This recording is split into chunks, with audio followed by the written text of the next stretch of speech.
ಆದಿ ಉಡುಪಿ ಸಂತೆ ಮಾರ್ಕೆಟ್ನ ಹಣ್ಣು ಸಂಗ್ರಹ ಅಂಗಡಿಯಲ್ಲಿ ಅಗ್ನಿ ಅವಘಡ, ಲಕ್ಷಾಂತರ ರೂಪಾಯಿ ನಷ್ಟ. ಉಡುಪಿ ನಗರದ ಆದಿ ಉಡುಪಿ ಸಂತೆ ಮಾರ್ಕೆಟ್ನಲ್ಲಿರುವ ಹಣ್ಣು ಹಂಪಲು ಸಂಗ್ರಹ ಅಂಗಡಿಗೆ ಭಾನುವಾರ ಬೆಳಗ್ಗೆ ಆಕಸ್ಮಿಕವಾಗಿ ಬೆಂಕಿ ತಗುಲಿ ಲಕ್ಷಾಂತರ ರೂಪಾಯಿ ಮೌಲ್ಯದ ಆಸ್ತಿ ಹಾನಿಯಾಗಿದೆ. ಅಂಗಡಿಯಲ್ಲಿ ಸಂಗ್ರಹಿಸಲಾಗಿದ್ದ ಹಣ್ಣು ಹಂಪಲಗಳ ಬಾಕ್ಸ್ಗಳಿಗೆ ಶಾರ್ಟ್ ಸರ್ಕ್ಯೂಟ್ನಿಂದ ಬೆಂಕಿ ತಗುಲಿರಬಹುದು ಎಂದು ಶಂಕಿಸಲಾಗಿದೆ. ಬೆಂಕಿ ಕ್ಷಣಾರ್ಧದಲ್ಲಿ ವ್ಯಾಪಿಸಿ ಅಂಗಡಿಯ ಒಳಭಾಗವನ್ನು ಆವರಿಸಿದ್ದರಿಂದ ಅಲ್ಲಿದ್ದ ಹಣ್ಣು ಹಂಪಲು ಹಾಗೂ ಇತರೆ ಸಾಮಗ್ರಿಗಳು ಸುಟ್ಟು ಭಸ್ಮವಾಗಿವೆ.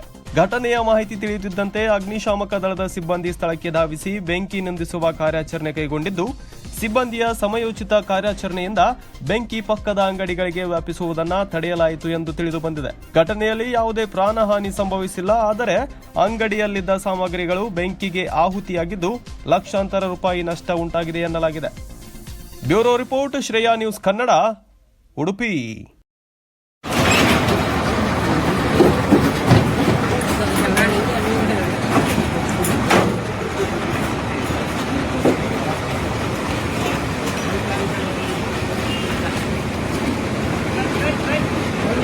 Hadi.